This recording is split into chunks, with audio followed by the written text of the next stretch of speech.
Dumating ngayon yung artista tulad ni Robin Padilla na may sariling puso yan at marunong umunawa. At may mga ibang sumunod na salimpusa tulad ni kung sino yung mga salimpusa diyan. Ayoko na.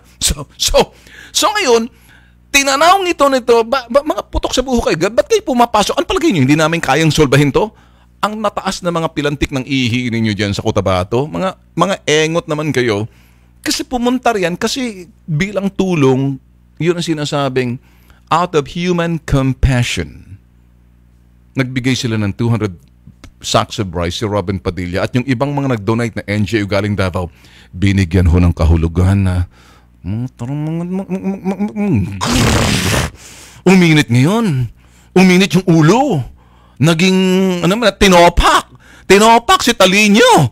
Tinopak. Umagang-umaga pa, tinopak agad. Di ba? Topak. Eto, tinopak. Kasi, ang tingin niya, tao ka, ikaw supporter ka nung hindi kulay dilaw, ha? Taga Mindanao din, kilala namin, taga Davao, si Digong. Yun ang naging dahilan. Politika tong mga nangyayari sa inyo. Hindi talaga si Robin Padilla pumunta because na awa at nasisimpatya, nagbigay ng bigas sa kanyang makakaya. Huwag mong haluan ng politika. Yan ay sinabi ko naman dyan sa aming Facebook eh.